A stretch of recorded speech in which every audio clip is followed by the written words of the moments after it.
earlier this year, I only bought 3 Star Wars Black Series figures over the course of 6 months. I got Scorch in January, Chewbacca in May, and the Andor Rebel Commando in June. This wasn't by choice, these were just the only figures that came out. It was such a slow time for the Black Series, and now it feels like figures are coming out faster than we can keep up. And just since June, I have reviewed 39 figures on my channel, and I've bought even more compared to the just 3 figures that I reviewed during the first 6 months of the year. So if you feel like everything is hitting at once here, it is not just in your head, trust me.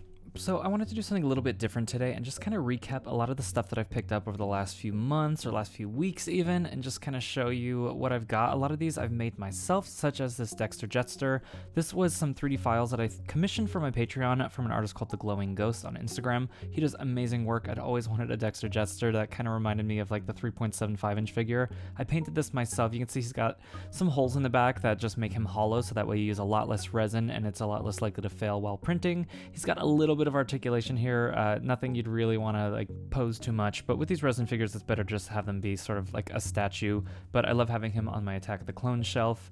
Next we have this Gonk Droid. I found these files online. I think I paid a few dollars for them. If you just Google like Gonk Droid STL files, I did resin print this. I had this on my shelf for a while, but I learned a little bit more about resin printing. There's some more holes for drainage on the back there. They're optional, but I just figured why not? It's going to just sit on the shelf. You're not really going to see the back of it. It's not really a figure that you play with. And hey, I know you just got here, but if you wouldn't mind clicking that like button or subscribe if you are new, that would be awesome. I do a lot of content like this all the time on my channel. So this is a custom poncho that we designed for my Patreon and 3D printed. It's got a nice little texture to it. I love the way it looks. I'm sure it would look pretty cool on some other figures. I tried it on like the Cal Kestis and it kind of worked. Another one that I made is the Sabine Wren with her training outfit. This is a head by J Syrian 3D, and then a sword that I designed. And then this is actually the Ahsoka body on the bottom with a Mara Jade torso. It's actually a Bo-Katan head underneath that helmet because I didn't want to waste a Sabine head since they're still pretty rare right now. And that's not the only Sabine custom on the shelf. I've got so many. This one is a kit bash. It is the Dr. Afra body with a vest from Jyn Erso, and then I just painted the vest and the sleeves to match, painted the torso to be orange, and then added hair from a Marvel Legends Katie figure, and then I used a little bit of the original Sabine hair to cover the part on her head where her bangs are, and then I did a little bit of a paint gradient there on the back just to kind of make it look like her hair in the show. I actually was really happy with the way this turned out. I think the proportions are right.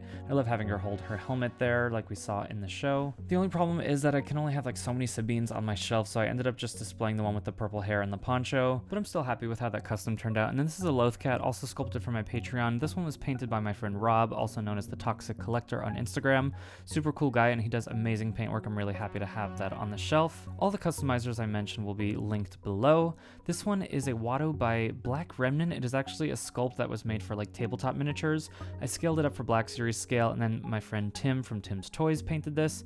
He did an incredible job. I always think that I'm a decent painter, and then I see what some of my friends can do, and I just realize I have a lot to learn still, but that makes it fun. I'm happy to see all the love that Phantom Menace is getting in the pipelines recently with like Anakin and Padme, and you know, who knows. I have other Phantom Menace figures coming in this video, so stay tuned for those.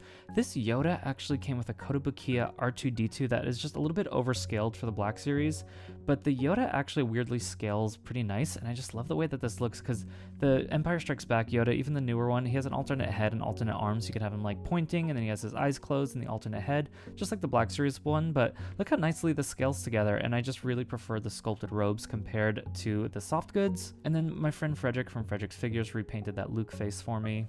And then there's another artist named Imprint Condition that also has a Patreon, and he made this little notie from the Ahsoka series, and this was also printed and painted for me by the Toxic Collector again.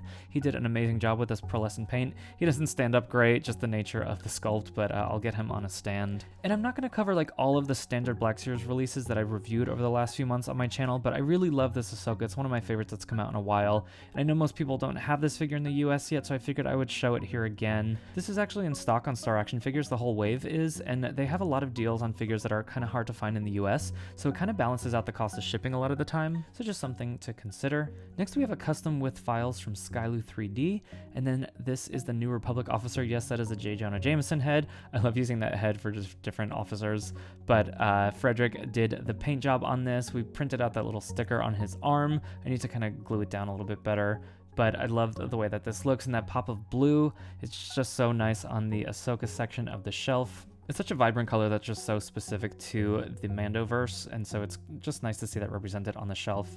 Next was a custom that I tried to make a video on, and I just got so frustrated halfway through. It's just Huyang gone from that cream color to silver like he looks in the show. It's really hard to paint shiny silver, and I wish that they just made the figure in the kind of shiny plastic that we see in like Darth Maul's legs in the old Master figure, but I think this looks okay. It looks nice on the shelf.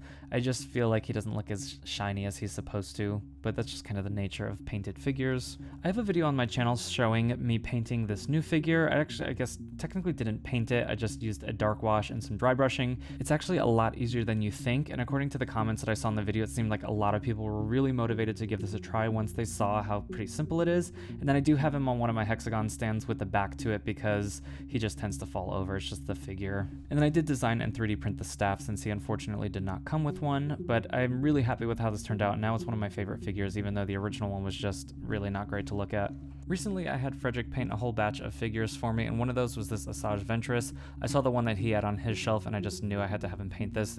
Incredible work on the face here, just I can't believe that this is 12th scale. And then this is actually the skirt from Dark Ray that I used to replace the soft goods skirt, and it fits perfectly because the Dark Ray actually uses these same legs, and so these were designed to fit together, and I painted it purple, just like the way it looks. I don't like a lot of soft goods on my shelf. And I also designed a hexagon stand that can fit under her dress here, and so it just sits right on top, because I found that it's really hard to get the foot into the foot peg, and it holds pretty nicely. You can see she doesn't topple over. That way when characters have long skirts like this, you don't have to like worry about getting that foot in the peg, because I just found that to be really unpleasant.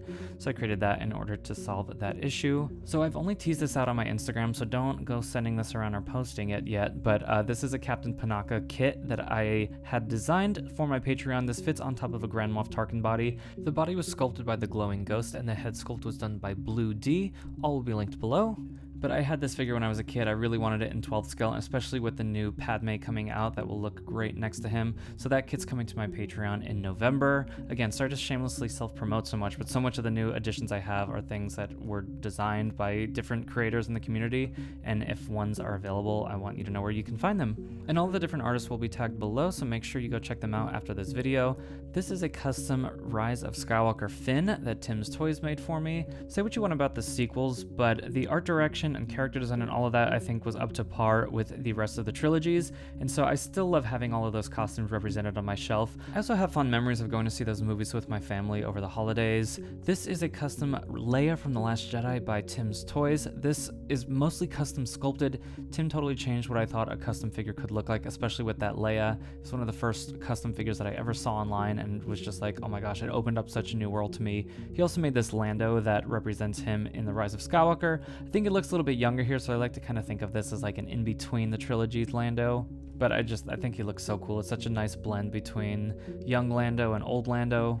It's not a figure I would have ever thought to make or thought that I wanted, but once I saw it in person at a convention that Tim was at, I was like, hey, if that doesn't sell, I'm going to be buying that. So when Doc Andor came out, I absolutely love the figure. I love going to Disneyland. I love going to his shop at Disney, and the figure is just so beautiful, but the paint job left a little bit to be desired, so I had Frederick repaint this for me. He does such incredible work. Look at those eyes. Like, he does all of this pastel work. He even weathered up the robes for me, and I have this really nice diorama that I made that I like keeping Doc Andor in, and I wanted to have a really high quality figure to go in that diorama. I just now need to paint my diorama to look as good. So I wanted a Pelimoto figure on the shelf, but I hadn't really seen any Peli head sculpts that I really loved. So this is actually a figure of Dana Barrett from Ghostbusters, a rose Tico body, and then the pouches were designed by an artist named Sun Westkong on Instagram, and then I just repainted a BD droid to look like the one that's in The Mandalorian, and I just love having Peli represented on my shelf with that mask on, and I didn't have to paint a face or pay someone to paint it, so I really love the way that that turned out. I'd had this 3D printed Lobot head for a while. I really don't remember where it's from, but I thought it was one of the better sculpts that I had seen, and I had Frederick paint it up for me. And then this body is a kibash of, I think it's Lando. I think it's like a Marvel Legends figure for the sleeves. I think it's He Who Remains is the name of the character, and I just love the result here. He looks great on the shelf and just fits in perfectly in the little Bespin area, and I feel like I finally have like a fairly definitive Lobot figure that will totally do fine until Black Series releases an official one. This was a total grail item of mine for a while. This is the SH Figure Qui Gon Jin. Unfortunately, this goes for about $200, so it was one of those maybe someday figures on my list.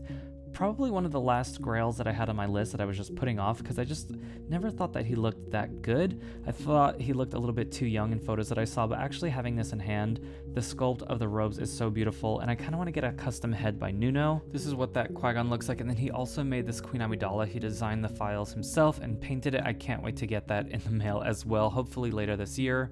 If you guys watched my Magna Guard review, it kind of made the rounds on social media because it was really a negative review, and I had a lot to say about the figure, and a lot of people seemed pretty disappointed, or they just were kind of thinking that I was wrong and the figure looked great and that it was going to articulate great.